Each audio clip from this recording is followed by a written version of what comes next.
یہ بھی آپ نے لفظ سنا ہوگا کہ فلاں بندے سے پتہ نہیں مجھے ویسے اس سے چڑھا ہے، ویسے اس سے نفرت ہے، کوئی وجہ بھی نہیں ہے، ویسے مجھے اچھا نہیں لگتا۔ تو یہ کیا فلسفہ ہوا کہ مجھے وہ ویسے اچھا نہیں لگتا؟ تو یہ کوئی معیار ہے؟ تو اپنے آپ کو کیا معاذ اللہ الوہیت کے مقام پہ سمجھتا ہے کہ تیرا اچھا لگنا نہ اچھا لگنا یہ معیار قرار پا جائے؟ تو بغیر کسی شرعی عذر کے، کسی شرعی علت اور وجہ کے کسی سے دشمنی رکھنا، کسی کے لیے بغض اور کینہ رکھنا، تو یہ ہے شحن، اور یہ شریعت نے منع فرمایا گیا۔ اور جو دل قدورتوں سے بھرا ہوا ہے، آج کی اس مبارک رات میں اس کی بخشش نہیں ہوگی، یہ اللہ کے محبوب کا فرمان ہے۔ لہٰذا شحن ہو، حقد ہو، یا بغض ہو، یا نفرت اور کینہ، یہ وہ اعمال ہیں جو ہمارے اپنے اوپر بھی بوجھ ہیں۔ یعنی اگر کسی کے لیے سینے میں بغض ہے، گھٹن ہے، تنگی ہے، تو ہم اس آگ میں خود بھی جلتے رہیں گے۔ وہ بوجھ ہم اٹھا رہے ہیں، وہ تو نہیں اٹھا رہا۔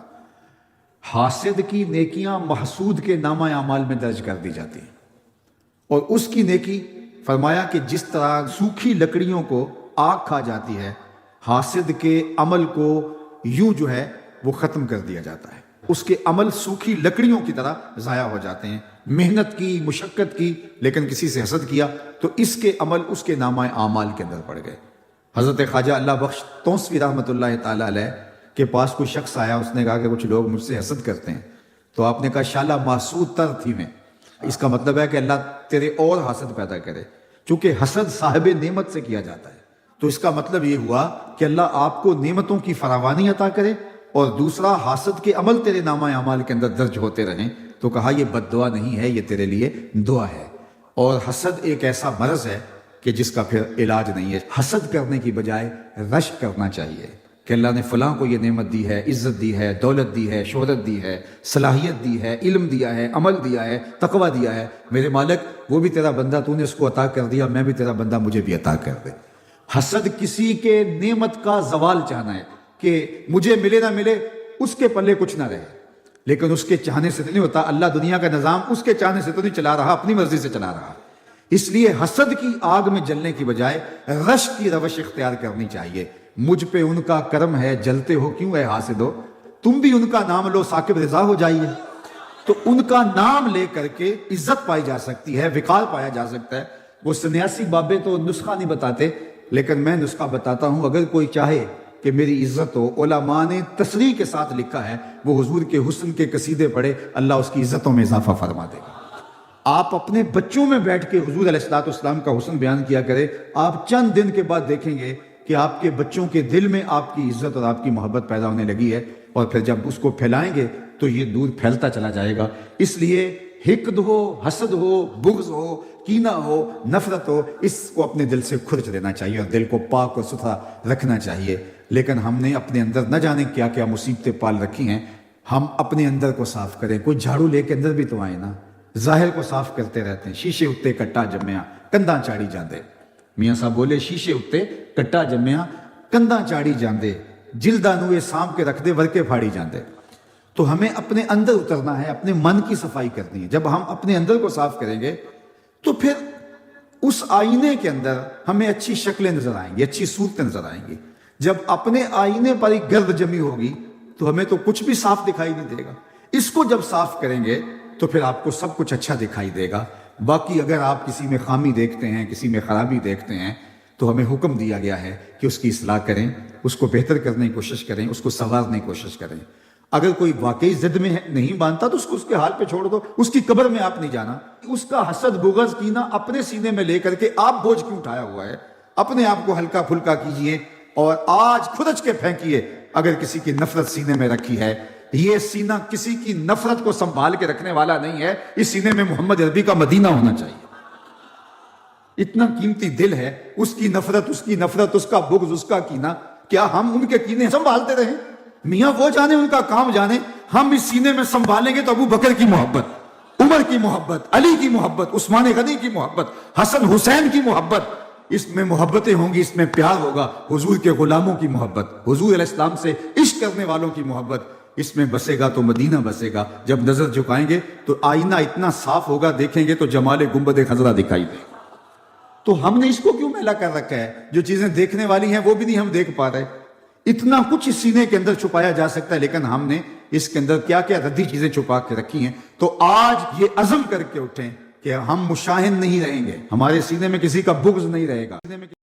حمد و تعریف و توصیف اللہ جل مجدہ الکریم کی ذات بابرکات کے لیے, رسول رحمت شفیع معظم نبی محتشم حضور ختمی المرتبت صلی اللہ علیہ وآلہ وسلم کے حضور ناز میں اپنی عقیدتوں, ارادتوں اور محبتوں کا خراج پیش کرنے کے بعد عالی مرتبت محتشم سامعین و ناظرین, حضرت عبداللہ بن عمر بن عاص رضی اللہ تعالی عنہ سے ایک روایت مروی ہے. فرماتے ہیں کہ رسول اللہ صلی اللہ علیہ وآلہ وسلم نے ارشاد فرمایا, اِنَّ هَذِهِ الْقُلُوبَ تَصْدَعُ كَمَا يَصْدَعُ الْحَدِيدُ إِذَا أَصَابَهُ الْمَاءُ. دلوں کو بھی زنگ لگ جاتا ہے جس طرح کہ لوہے کو زنگ لگ جاتا ہے. لوہے کو جب پانی لگ جائے تو وہ زنگ آلود ہو جاتا ہے. اسی طرح گناہوں کے سبب, غفلتوں کی وجہ سے دل بھی زنگ آلود ہو جاتے ہیں. اللہ تعالی ہمارے دلوں کو زنگ آلود ہونے سے محفوظ فرمائے. لیکن یہ ایک حقیقت ہے, ہماری مسلسل غفلت اور اعمال بد اور گناہوں کے سبب سے دل زنگ آلود ہو جاتے ہیں. قیل یا رسول اللہ صلی اللہ علیہ وسلم وما جلاؤہا, عرض کی حضور اس کا علاج کیا ہے, ان دلوں کو روشنی کیسے ملے گی, زنگ کیسے اترے گا, دل اجلے کیسے ہوں گے؟ اللہ کے محبوب علیہ السلام نے ارشاد فرمایا, قالا کثرت و ذکر الموت و تلاوت القرآن. کثرت کے ساتھ موت کو یاد کرنا اور قرآن مجید کی تلاوت کرنا, یہ دو ایسے عمل ہیں کہ جو دلوں کا زنگ اتار دیتے ہیں. کثرت ذکر موت دنیا کی محبت کم کرتی ہے, اور جب انسان اپنی موت کو یاد رکھتا ہے تو موت کی یادداشت دنیا کی لذتوں سے محفوظ رکھتی ہے. بلکہ فرمایا کہ لذتوں کو توڑنے والی کو یاد کرو. عرض کی یا رسول اللہ صلی اللہ علیہ وسلم لذتوں کو توڑنے والی کیا چیز ہے؟ تو فرمایا موت. تو موت خواہشات کو کم کرتی ہے, آرزوؤں کو محدود کرتی ہے. تو یہ ہمیں ہر وقت مستحضر رہنا چاہیے کہ ہم یہاں ہمیشہ کے لیے نہیں آئے, ہم نے کچھ عرصہ گزارنے کے بعد یہاں سے ایک اور دنیا کی طرف کوچ کر جانا ہے. یہ جب ہمارے تصور میں رہے گا اور ہم اس سے غافل نہیں ہوں گے تو پھر کبھی بھی ہم اللہ کی نافرمانی کی طرف نہیں آئیں گے, بلکہ اچھے اعمال کی طرف ہی ہماری رغبت ہوگی. دوسری چیز جو دل کو ستھرا کرتی ہے, دل کا زنگ اتارتی ہے اور اللہ کی معرفت کا رنگ دیتی ہے, وہ ہے تلاوت کلام مجید. تلاوت کلام مجید اللہ جل شانہ کا ایک ایسا انعام ہے اس امت کو جو دیا گیا, جو ہم راتوں کی تنہائیوں میں اور دن کے اجالوں میں کرتے ہیں. ہماری نمازوں کے اندر قرآن مجید کی تلاوت کو رکھا گیا, ہمیں قرآن مجید کی تلاوت کی ترغیب دی گئی. تو یہ اللہ کا کلام ہے, اور اللہ کے کلام کی جو تاثیرات ہیں وہ دلوں کو نور بخشتی ہیں. تو جب دل قرأت قرآن سے, تلاوت کلام مجید سے, قرآن مجید میں غور و فکر اور تدبر کرنے سے دلوں کو معرفت الہیہ نصیب ہوتی ہے اور دلوں کو نور ملتا ہے, دل اجلے ہو جاتے ہیں اور پاکیزہ ہو جاتے ہیں. تو یہ دو چیزیں اس حدیث پاک میں بیان فرمائی گئی جو دلوں کا زنگ اتارتی ہیں. ایک کثرت کے ساتھ موت کو یاد کرنا, اور دوسرا قرآن مجید کی تلاوت کرنا. اور ایک اور حدیث پاک میں جو اللہ کے محبوب علیہ السلام کا فرمان عالی شان ہے, بیان فرمایا گیا, اِنَّ لِكُلِّ شَيْءٍ ثَقَالَةٍ, ہر شے کا زنگ کسی نہ کسی شے سے اترتا ہے. وَإِنَّ ثَقَالَةَ الْقُلُوبِ ذکر اللہ, اور دلوں کا زنگ اللہ کے ذکر سے اترتا ہے. ذکر الہی کرنے سے دل نور پاتے ہیں اور زنگ اترنا شروع ہو جاتا ہے. آقا کریم نے یہ بھی ارشاد فرمایا, وما من شیء انجا من عذاب اللہ من ذکر اللہ, اللہ کے عذاب سے نجات دینے والی ذکر الہی سے بڑی کوئی چیز نہیں ہے. سب سے زیادہ اللہ کے عذاب سے جو نجات دیتا ہے وہ اللہ کا ذکر ہے۔ تو کثرت ذکر دلوں کا زنگ اتارتا ہے اور اللہ کی معرفت کا نور نصیب ہوتا ہے۔ حضرت یحییٰ بن معاذ رضی اللہ تعالیٰ عنہ فرماتے ہیں کہ دل زنگ آلود ہو جائیں، بیمار پڑ جائیں اور غفلت کے مرض میں مبتلا ہو جائیں تو 5 اشیاء ایسی ہیں جو دلوں کو شفا دیتی ہیں، دلوں کا علاج ہے اور دلوں کو جلا بخشتی ہیں۔ تو فرمایا سب سے پہلے تو قراءۃ القرآن بالتفکر، تفکر کے ساتھ قرآن مجید کی تلاوت کرنا، جو کہ حدیث پاک میں بھی آپ نے سماعت کیا۔ اور دوسرا فرمایا وخلاء البطن، اور پیٹ کا خالی ہونا۔ بھرے ہوئے پیٹ غفلت کا سبب بنتے ہیں، اس لیے کثرت کے ساتھ روزے رکھنے چاہیے۔ روزہ اللہ جل شانہ کی قربت کا ذریعہ ہے اور تقوی کا نور دیتا ہے اور باطن کی جلا کا سبب اور ذریعہ ہے۔ تیسری بات فرمائی وقیام اللیل، راتوں کو قیام کرنا، جب دنیا سو جائے مصلی بچھا لے اور اللہ کے حضور آہوزاری کریں اور اللہ کے حضور سجدہ ریزیاں کریں، قیام اور رکوع سے اپنے روٹھے ہوئے رب کو منائیں۔ اس سے دلوں کے زنگ اترنا شروع ہو جائیں گے اور دل اللہ کی معرفت کا رنگ پکڑنا شروع کر دیں گے۔ اور چوتھی چیز انہوں نے بیان فرمائی والتضرع عند السحر، سحری کے وقت مصلی کے اوپر بیٹھ کے رونا، سحری کے وقت مصلی بچھا لیں اور اللہ کے حضور آہوزاری کریں، قیام میں رونا، سجدوں میں رونا، رکوع میں رونا، دعاؤں میں آہوزاری کرنا، مصلی بچھا کے اس پہ بیٹھ کے دعائیں کرنا، اللہ کے حضور تضرع کرنا، اللہ کے حضور زاری کرنا۔ اور یہ اس قدر مفید ہے دلوں کی جلا کے لیے، باطن کی ستھرائی کے لیے، روحوں کی پاکیزگی اور عفت کے لیے اور من کی روشنی کے لیے کہ یہ تجربہ آپ کر کے دیکھیں کہ آپ سحری کے وقت اٹھ جائیں اور اللہ کے حضور سجدہ ریز ہوں، اور وہ وقت ہی ایسا ہوتا ہے کہ جب آپ وضو کر کے مصلی پہ آتے ہیں تو خود بخود آنسو ڈھلنے لگ جاتے ہیں۔ ایک درد اور کیفیت ان لمحوں کے اندر رکھی گئی ہے۔ اور پانچویں چیز جو ارشاد فرمائی گئی ومجالسۃ الصالحین، نیک لوگوں کی صحبت۔ حضرت مجدد الفسانی علیہ رحمہ فرماتے ہیں کہ نیک لوگوں کی صحبت کبریت احمر کا درجہ رکھتی ہے، سرخ گندک کی طرح ہے، اور ان کی صحبت دلوں کو پاک کرتی ہے، صفائی دیتی ہے، ستھرائی دیتی ہے۔ اور آج کی تاریخ میں دنیا اس بات کو تسلیم کرتی ہے کہ جو لوگ موجود ہوتے ہیں ان کے ابدان سے کچھ شعائیں نکلتی ہیں، حتیٰ کہ کافر کے اندر سے بھی کچھ شعائیں نکلتی ہیں جو اپنے پاس بیٹھنے والوں پر اثر انداز ہوتی ہیں۔ تو اسیری لہریں نکلتی ہیں مختلف لوگوں کے وجود سے، تو اگر وہ اچھا ہوگا تو اس کے اثرات لوگوں کے اوپر مرتب ہوں گے، اور اگر وہ برا ہوگا تو اس کے اثرات برے اس کے اوپر مرتب ہوں گے۔ اور یہ ایسا تجربہ ہے کہ جو آپ کر سکتے ہیں۔ اچھے لوگوں کی صحبت میں بیٹھنا اٹھنا شروع کریں، خود بخود آپ محسوس کریں کہ ایک اندر کچھ اتر رہا ہے، نور اتر رہا ہے، روشنی اتر رہی ہے۔ اچھے لوگوں کی صحبت میں بیٹھ کر رغبت دنیا کم ہوتی ہے، رغبت آخرت بڑھ جاتی ہے، انسان اپنا محاسبہ کرنے لگ جاتا ہے، نیکی کی طرف اس کے قدم اٹھنے لگ جاتے ہیں، برائی سے رکنا شروع کر دیتا ہے۔ اور برے لوگوں کی صحبت میں بیٹھنا شروع ہوں گے تو آپ کی نمازیں چھوٹنے لگ جائیں گی، آپ کی نظر میں ناپاکیزگی آنے لگ جائے گی، آپ کی سوچوں میں آوارگی آنے لگ جائے گی، طلب دنیا بڑھنا شروع ہو جائے گی، تکبر، رونت، غرور، یہ سب کچھ اترنا شروع ہو جائے گا برے لوگوں کی صحبت سے۔ اس لیے برے لوگوں کی صحبت سے ایسے بھاگا جائے جیسے کسی موذی جانور سے بھاگا جاتا ہے۔ رومی نے تو کیا خوب کہا کہ تا توانی دور شو از یار بد، یار بد بدتر بود از مار بد۔ کہا جہاں تک ممکن ہو برے یار سے دور رہے، اور پھر فرمایا کہ برا یار برے سانپ سے بھی برا ہے۔ وہ کیوں؟ کہا کہ سانپ لڑتا ہے تو جان لیتا ہے، برا یار لڑتا ہے ایمان لیتا ہے، آخرت برباد کر دیتا ہے۔ اس لیے اچھے لوگوں کی صحبت کو تلاش کرنا چاہیے، اور اچھے لوگ مل جائیں تو ان کی صحبت کو غنیمت سمجھنا چاہیے. مجھے واصف علی واصف مرحوم کا ایک جملہ یاد آیا.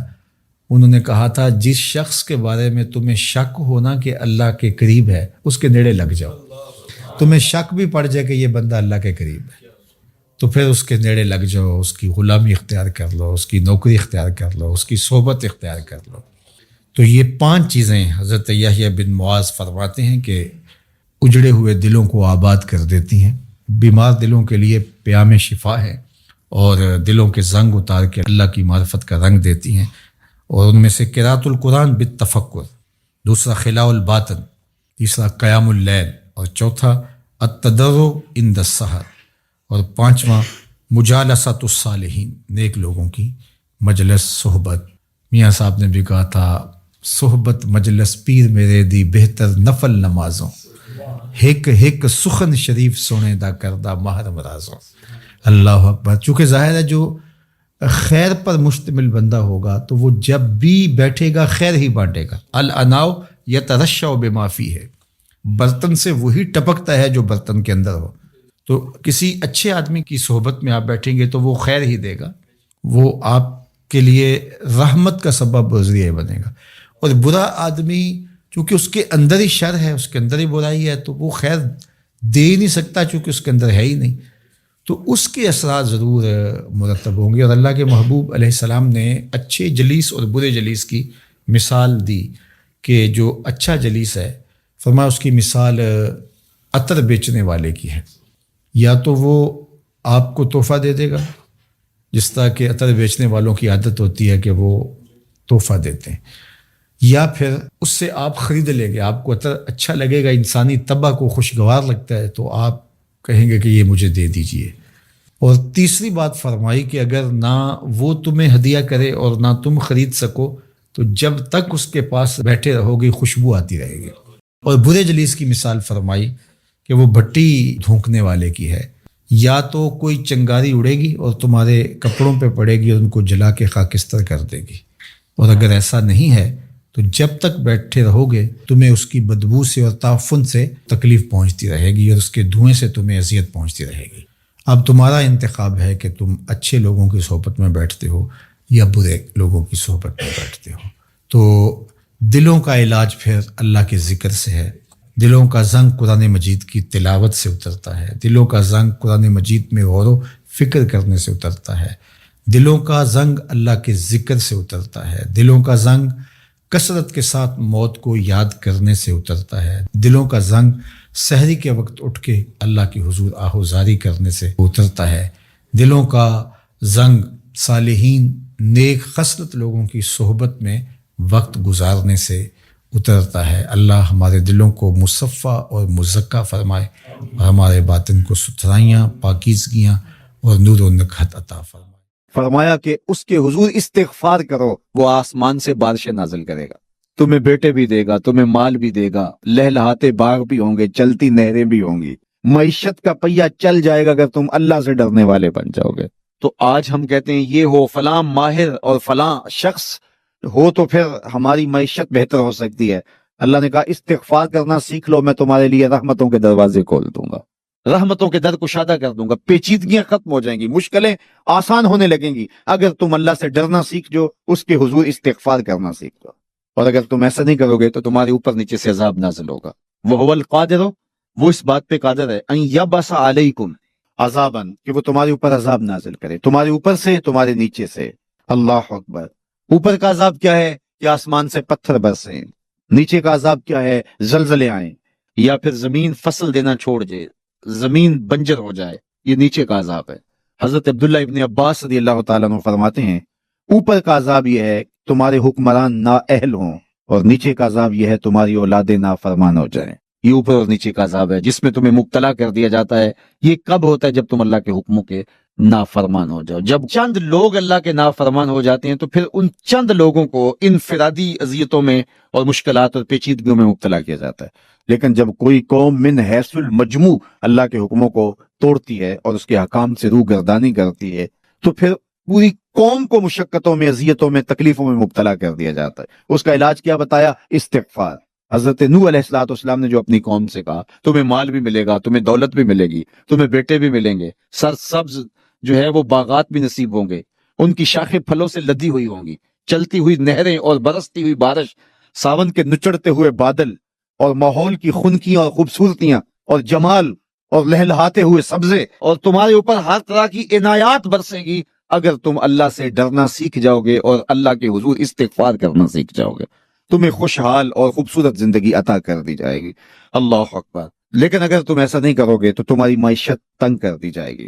استغفار کریں، تقوی کے خوگر ہو جائیں، شکر کرنے کی عادت ڈالیں۔ جو شکر کرتے ہیں اللہ تعالیٰ ان کو اور زیادہ عطا فرماتا ہے، دنیا میں بھی اور آخرت میں بھی۔ اس طرح دوسروں کی پریشانیاں دور کریں، اللہ آپ کی پریشانیاں دور کرے گا۔ بانٹنے کا مزاج پیدا کریں، آپ کے پاس جو بھی ہے بانٹ دیں، علم ہے تو بانٹیں، خوشیاں ہیں تو بانٹیں، آپ کے پاس دولت ہے تو لوگوں کے دکھ اس دولت سے دور کرنے کی کوشش کریں۔ جب آپ بانٹنا شروع کر دیں گے تو آپ کا رب آپ کو عطا کرنا شروع کر دے گا۔ یہ بات ہو نہیں سکتی کہ انسان کی زندگی میں مشکل نہ ہو۔ جب انسان کو پیدا کیا گیا تھا، اس کا خمیر گویا گیا تھا، تو 39 دن تک اس کے خمیر پر مٹی جو گوندی گئی تھی انسان بنانے کے لیے، اس پر 39 دن دکھوں کی بارش ہوئی تھی اور ایک دن خوشیوں کا می برسا تھا۔ تو انسان کی زندگی میں خوشیاں اور غم اس تناسب سے ہیں۔ لَقَدْ خَلَقْنَا الْإِنسَانَ فِي كَبَدٍ۔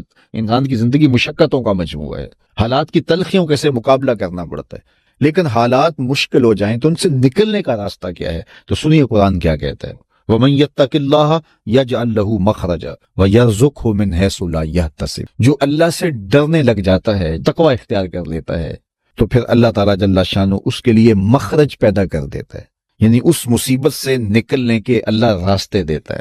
یہ اس شخص کا مقصوم ہے جو اللہ سے ڈرتا ہے۔ اس پر مشکلات اس پہ بھی آتی ہیں، یہ نہیں کہ اس پہ مشکلات نہیں آتی، زندگی کی مشکلات کا وہ بھی شکار ہوتا ہے، لیکن جو ہی مشکلات آتی ہیں ان مشکلات سے نکلنے کا اللہ اسے راستہ بھی عطا کر دیتا ہے۔ اور دوسری بات، وَيَرْزُقْهُ مِنْ حَيْثُ لَا يَحْتَسِبُ، اللہ اس کو وہاں سے رزق دیتا ہے جہاں سے اسے گمان بھی نہیں ہوتا، وہاں سے رزق دے دیتا ہے۔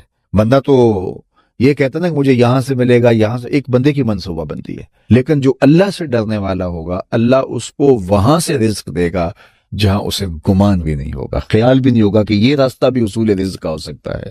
تو یہ میرے رب کا وعدہ ہے، میرے رب کے وعدے سچے ہیں۔ تو جب تم اللہ سے ڈرنے لگو گے تو یہ تخت و تاج، یہ دنیا کی عزتیں، یہ تمہارے قدموں میں ہوں گی۔ اس سے ڈرنے کا نتیجہ ہے جو تمہارا رب تمہیں عطا فرمائے گا۔ حضرت عمر رضی اللہ تعالیٰ عنہ کی خدمت میں ایک شخص آیا، اس نے کہا میرے ہاں اولاد نہیں ہے، تو آپ نے کہا استغفار پڑھا کرو۔ ایک دوسرا شخص آیا کہ صاحب بارشیں نہیں ہوتی، فرمایا استغفار پڑھا کرو۔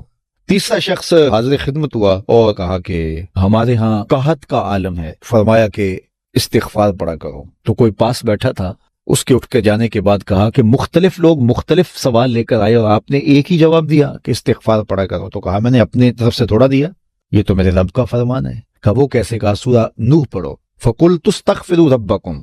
حضرت نوح علیہ السلام نے اپنی قوم سے کہا کہ اپنے رب کے حضور استغفار کیا کرو، انہ کان غفارا۔ اس کا نتیجہ کیا ہے؟ جب تم استغفار کرو گے تو وہ تمہارے گناہ بخش دے گا۔ ایک تو فائدہ اس کا یہ ہوگا، وَيُرْسِلِ السَّمَاءَ عَلَيْكُمْ مِدْرَارًا، آسمان سے موسلادھار بارشیں بھی برسیں گی، وَيُمْدِدْكُمْ بِأَمْوَالٍ وَبَنِينَ، اور اللہ تمہیں استغفار کی برکت سے مالا مال بھی کر دے گا، وَبَنِينَ، اور تمہیں بیٹے بھی عطا کرے گا، وَيَجْعَلْ لَكُمْ جَنَّاتٍ وَيَجْعَلْ لَكُمْ أَنْهَارًا، تمہیں باغ بھی عطا کرے گا اور تمہیں چلتی ہوئی نہریں بھی عطا فرمائے گا۔ آج میں سمجھتا ہوں کہ پاکستانی قوم کو اجتماعی استغفار کی ضرورت ہے۔ آپ کے دریاؤں کا پانی سوکھ گیا، استغفار کریں گے اللہ تعالیٰ ان کو پانیوں سے مالا مال کر دے گا، بارشیں ہوں گی، قحط سالیاں دور ہوں گی، بے اولادوں کو استغفار سے اولاد نصیب ہوگی، اور معیشت کی بہتری جو ہے وہ استغفار کے ذریعے سے ہوتی ہے۔